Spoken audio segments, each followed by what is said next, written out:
قربانی نہ ظلم ہے نہ پیسے کا ضیاع۔ معلوم ہوتا ہے کہ کچھ لوگ دنیا میں ایسے بھی پائے جاتے ہیں جو کہ مسلمانوں کے اس عظیم تہوار یعنی بقرہ عید پر جانور ذبح کرنے پر اعتراض کرتے ہیں۔ بڑی حیرانگی کی بات ہے، آخر اس میں مسئلہ کیا ہے؟ چلے پہلے ظلم والی بات کو کور کر لیتے ہیں۔ دیکھیں، پہلی بات تو یہ ہے کہ اللہ تعالیٰ جانوروں کا بھی مالک ہے، وہ تصرف کا بھی مالک ہے، وہ جس طرح چاہے حکم دے سکتا ہے، بندہ تو مالک کے حکم کے تابع ہوتا ہے نا۔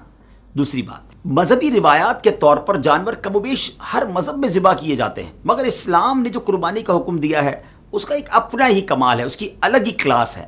اور تیسری بات، دیکھیں نا، مرغی تو ساری دنیا کھاتی ہے نا، تو زندہ تو نہیں کھاتی، اسے بھی مار کر ہی کھاتی ہے، مگر اسلام نے اس کا منظم کم تکلیف والا طریقہ دیا ہے جس کو ذبح کہا جاتا ہے۔ مچھلی، جھینگے وغیرہ کو سب شکار کر کے کھاتے ہیں، تو صرف عید پر کیا مسئلہ ہے؟ اچھا، اب چوتھی بات وہ یہ ہے کہ اسلام دنیا کے ہر کونے کے لیے ہے۔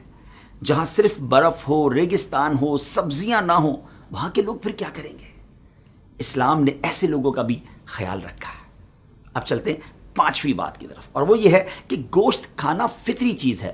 اللہ کریم نے انسانوں کو مختلف قسم کے جو دانت دیے نا، دیکھیں نوکیلے دانت بھی ہیں اور چبانے کے لیے گول داڑیں بھی دی ہیں۔ اس سے کیا مراد ہے؟ یہ تاکہ سبزی کھانے والے جانور جو ہوتے نا، ان کے نوکیلے دانت نہیں ہوتے، نہ گول داڑیں ہوتی ہیں۔ اللہ کریم نے انسان کو جو دانت دیے ہیں وہ سبزی بھی کھا سکتا ہے اس سے، اور گوشت بھی چبا سکتا ہے۔ اب چلتے ہیں چھٹی بات کی طرف، اور وہ یہ ہے کہ جانور کا دودھ تو سب پیتے ہیں نا، ملک کا استعمال تو ساری دنیا میں ہے، حالانکہ یہ جانور کے بچے کا حق ہے۔ جب یہ ظلم نہیں ہے تو گوشت کھانا پھر کیسے ظلم ہو جائے گا؟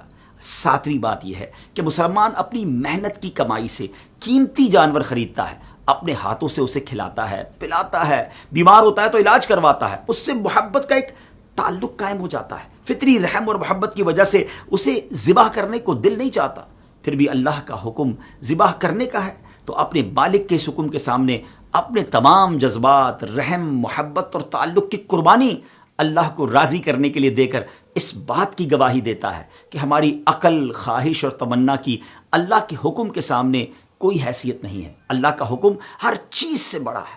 اللہ کریم ہمیں اپنے حکم پر چلنے کی توفیق عطا فرمائے تو خوش دلی کے ساتھ، جی ہاں، ثواب کی نیت سے قربانی کیجئے اور اس کی برکتیں لوٹیے۔ ایک اور اعتراض ہوتا ہے کہ جناب اربوں روپے خرچ ہو جاتے ہیں، ان پیسوں سے کچھ اور کر لیا جاتا، غریبوں کو تقسیم کر دیا جاتا۔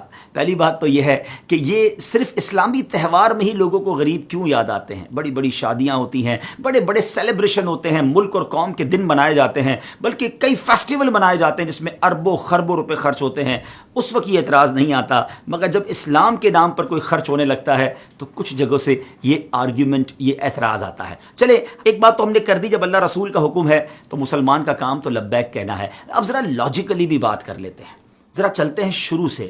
اس جانور کی قربانی کی وجہ سے، بقرہ عید کی وجہ سے آپ جانتے ہیں پوری دنیا میں کتنا بڑا معاشی بوسٹ آتا ہے، کتنا بڑا سائیکل چلتا ہے بزنس کا۔ دیکھیں نا، بزنس کی کامیابی کا تو راز ہی یہی کہا جاتا ہے نا کہ ایک بندے کی جیب سے پیسے نکلیں اور دوسرے بندے کی جیب میں چلے جائیں، مارکیٹ میں کیش فلو آ جائے۔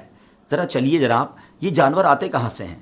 گاؤں کے غریب لوگ جانور اپنے گھر میں پالتے ہیں، پورا سال پالتے ہیں اور اس کے بعد منڈی میں آ کر اسے بیچتے ہیں، تو یہ رقم پیسے والوں کی جیب سے نکل کر ان گاؤں کے غریب مسلمانوں تک پہنچتی ہے۔ جب یہ سارے جانور منڈی میں آتے ہیں تو منڈی آباد ہو جاتی ہے، منڈی میں چارے والے کا بزنس بھی چلتا ہے، سوزوکی والے کا بزنس بھی چلتا ہے، کئی مزدوروں کو نوکری مل جاتی ہے، جناب رسی اور اس کے جو جانور کے باندھنے کا سامان ہوتا ہے ان لوگوں کا بھی کاروبار شروع ہو جاتا ہے۔